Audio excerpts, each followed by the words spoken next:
Chapter 2, Winter Evening. The air was still as ice, and the twigs were snapping in the cold.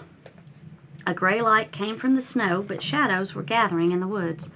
It was dusk when Almanzo trudged up the last long slope to the farmhouse. He hurried behind Royal, who hurried behind Mr. Corse. Alice walked fast behind Eliza Jane in the other sled track. They kept their mouths covered from the cold and did not say anything. The roof of the tall red-painted house was rounded with snow, and from all the eaves hung a fringe of great icicles. The front of the house was dark, but a sled track went to the big barns, and a path had been shoveled to the side door, and candlelight shone in the kitchen windows. Almanzo did not go into the house. He gave the dinner pail to Alice, and he went to the barns with Royal. There were 3 long, enormous barns around 3 sides of the square barnyard. Altogether, they were the finest barns in all that country. Almanzo went first into the horse barn. It faced the house, and it was 100 feet long. The horses' row of box stalls was in the middle, at one end of the calves' shed, and beyond it the snug hen house. At the other end was the buggy house. It was so large that 2 buggies and the sleigh could be driven into it, with plenty of room to unhitch the horses. The horses went from it into their stalls without going out into the cold.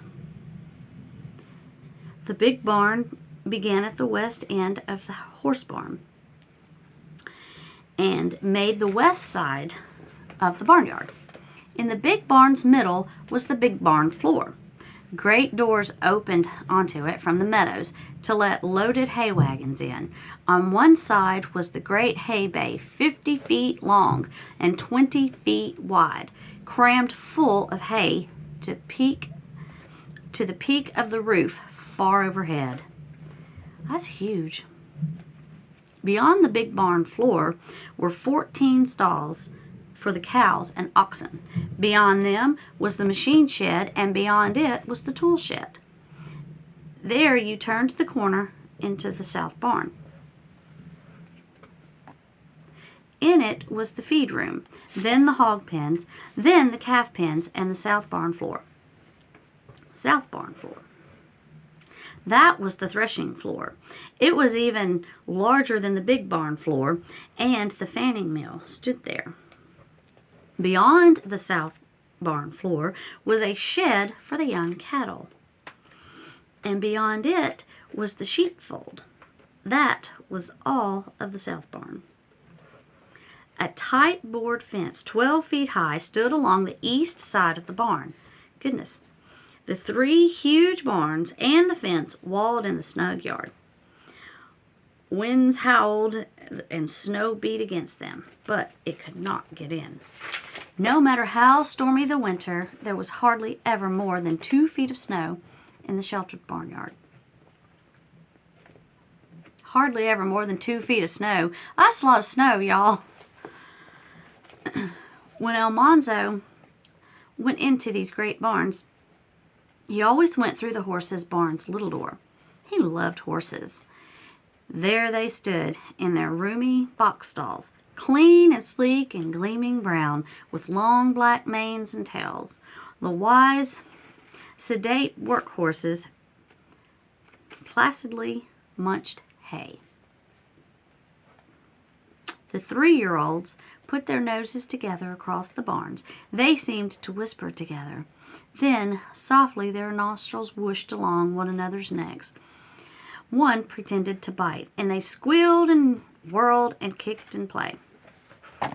The old horses turned their heads and looked like grandmothers at the young ones, but the colts ran about excited on their gangling legs and stared and wondered.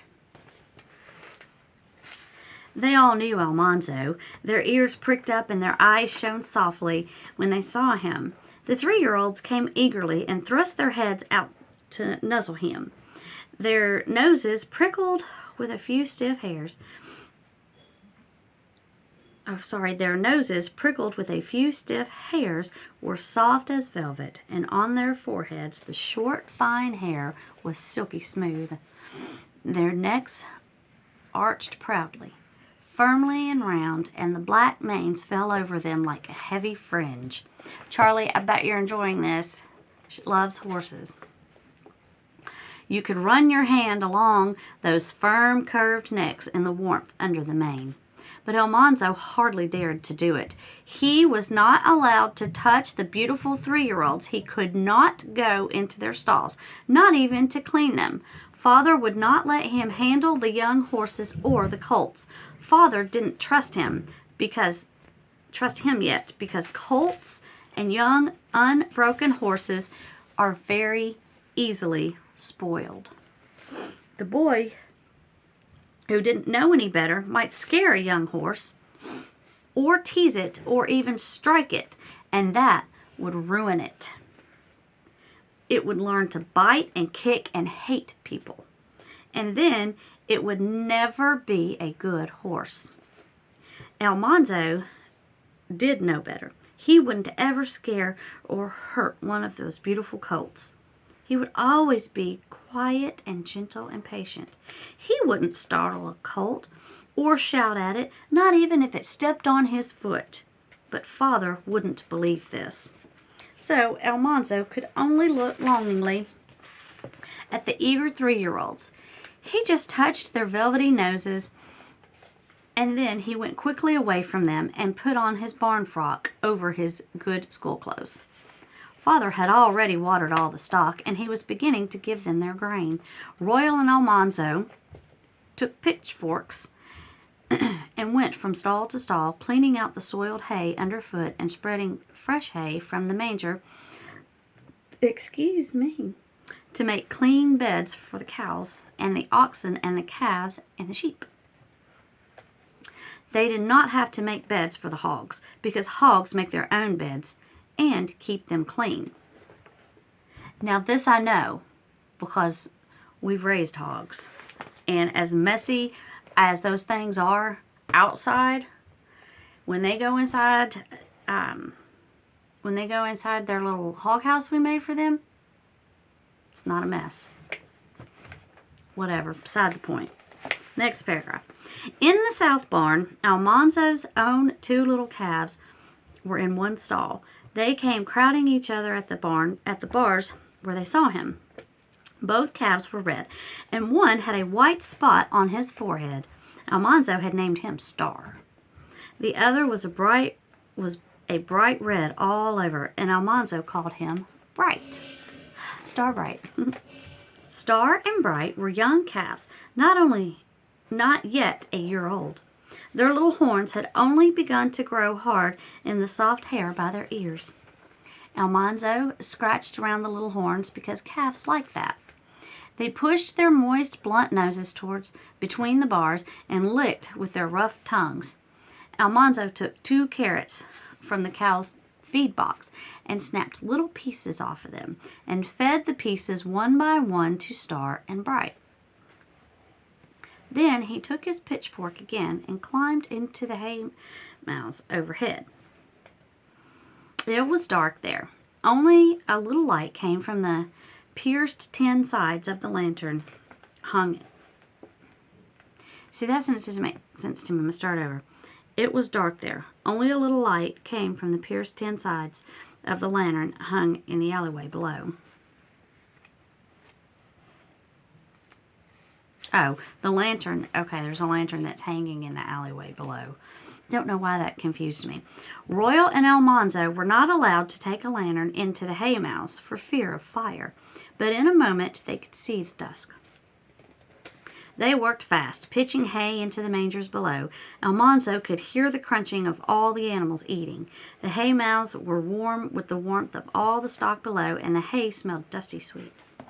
There was a smell, too, of the horses and cows, and a woolly smell of sheep. And before the boys finished filling the mangers, there was the good smell of warm milk foaming into Father's milk pail. Almanzo took his own little milking stool and a pail and sat in Blossom's stall to milk her. His hands were not yet strong enough to milk a hard milker, but he could milk Blossom and Bossy. They were good cows who gave down their milk easily and hardly ever switched a stringing tail into his eyes or upset the pail with a hind foot. He sat with the pail between his feet and milked steadily. Left, right, swish, swish. The streams of milk sladed into the pail while the cows licked up their grain and crunched their carrots. The barn cats curved their bodies against the corners of the stall, loudly purring. They were sleek and fat from eating mice. We need a barn cat in our chicken coop. Every barn cat had large ears and a long tail, sure signs of a good mouser. Day and night they patrolled the barns, keeping mice and rats from the feed bins, and at milking time they lapped up pans of warm milk. When Almanzo had finished milking, he filled the pans for the cats. His father went into Blossom's stall with his own pail and stool, and sat down to strip the last richest drops of milk from Blossom's udder. But Almanzo had got it all. When Father went into Bossy's stall, he came out at once and said, "You're a good milker, son." Almanzo just turned around and kicked at the straw on the floor. He was too pleased to say anything. Now he could milk cows by himself. Father needn't strip them after him. Pretty soon he would be milking the hardest milkers. Now see, that's a time when they've done their chores so well that they can't wait for more chores. That's an amazing farmer boy. Almanzo's father had pleasant blue eyes that twinkled. He was a big man with a long, soft brown beard and soft brown hair. His frock of brown wool hung to the tops of his tall boots. The two fronts of it were crossed on his broad chest and belted snug around his waist. Then the skirt of it hung down over his trousers of good brown full cloth. Full cloth. I need to look that up and see what that is. Father was an important man. He had a good farm. He drove the best horses in the country. His word was as good as his bond, and every year he put money in the bank. When Father drove to Malone, all the townspeople spoke to him respectfully. Royal came up with his milk pail at the lantern, and he said in a low voice, "Father, Big Bill Ritchie came to school today." The holes in the tin lantern freckled everything with little lights and shadows. Almanzo could see that Father looked solemn. He stroked his beard and slowly shook his head. Almanzo waited anxiously, but Father only took the lantern and made a last round of the barns to see that everything was snug for the night. Then they went to the house. The cold was cruel. The night was black and still, and the stars were tiny sparkles in the sky. Almanzo was glad to get into the big kitchen, warm with fire and candlelight. He was very hungry. So just imagine, pause right there, or hold your horses. So he's come home from school and didn't immediately go inside and get snacks or watch TV, play video games. He went straight 1.5 miles home from school in the cold, walking all that way, went straight to the barn and the stalls and did all of his chores. Then went inside. Just in time for supper. Soft water from the rain barrel was warming on the stove. First Father, then Royal, then Almanzo took his turn at the wash basin on the bench by the door. Almanzo wiped on the linen roller towel. Then, standing before the little mirror on the wall, he parted his wet hair and combed it smoothly down. The kitchen was full of hoop skirts balancing and swirling. Eliza Jane and Alice were hurrying to dish up supper. The salty brown smell of frying ham made Almanzo's stomach gnaw inside him. He stopped just a minute in the pantry door. Mother was straining the milk at the far end of the long pantry. Her back was toward him. The shelves on both sides were loaded with good things to eat. Big yellow cheeses were stacked there, and large brown cakes of maple sugar, and there were crusty loaves of fresh baked bread, and 4 large cakes, and 1 whole shelf full of pies. One of the pies was cut, and a little piece of crust was temptingly broken off. It would never be missed. Almanzo hadn't even moved yet, but Eliza Jane cried out, "Almanzo, you stop that! Mother!" Mother didn't turn around. She said, "Leave that be, Almanzo. You'll spoil your supper." That was so senseless that it made Almanzo mad. One little bit couldn't spoil a supper. He was starving, and they hadn't let him eat anything until they put it on the table. There wasn't any sense in it. But of course, he could not say this to Mother. He had to obey her without a word.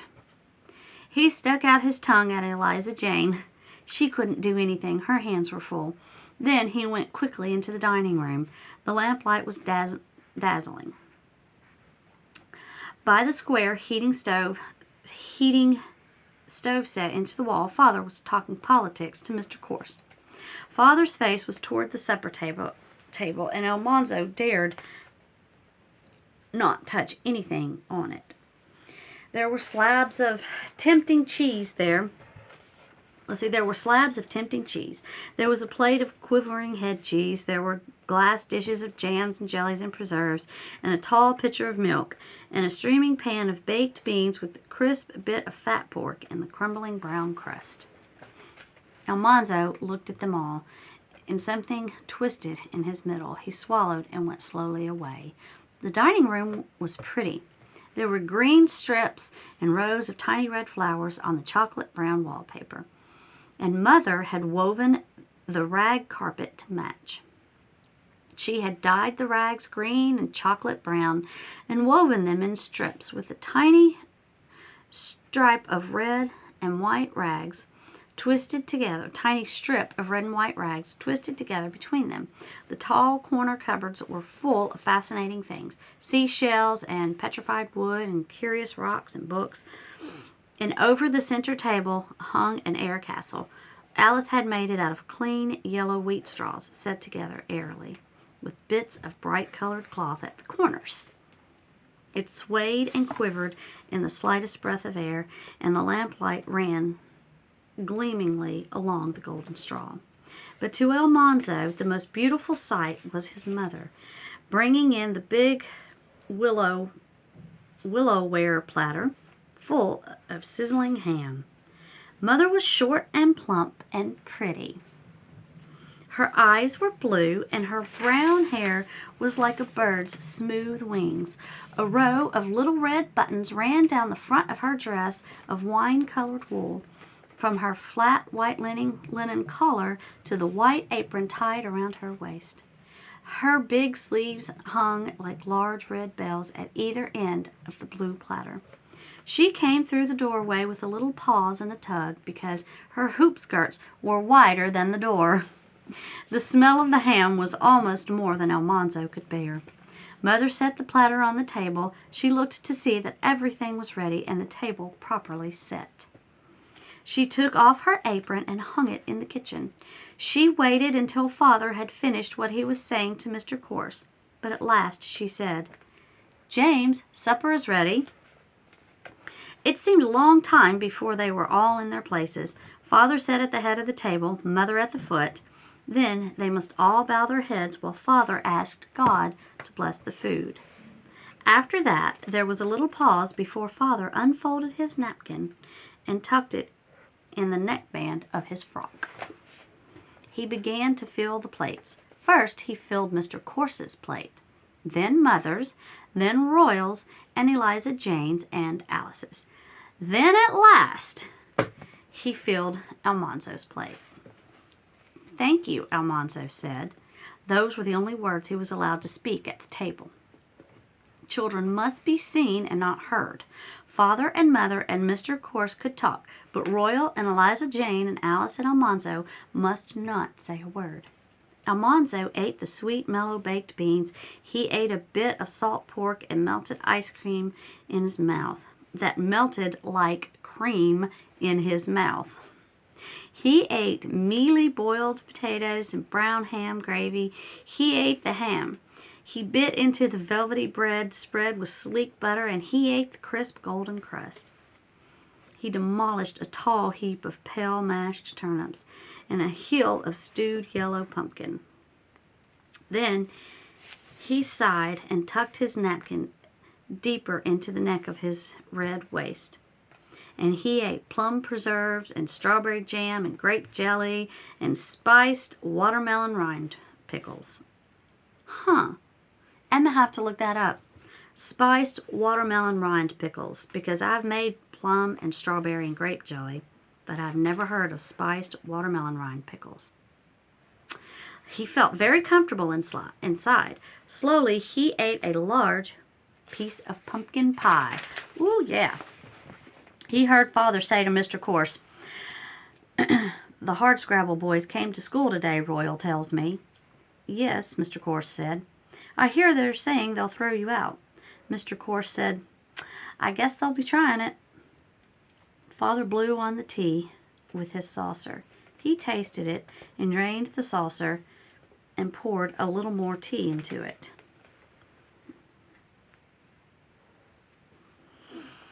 "They have driven out 2 teachers," he said. "Last year they hurt Jonas Lane so bad, he died of it later." Oh my goodness. "I know," Mr. Corse said. "Jonas Lane and I went to school together. He was my friend." Father did not say any more.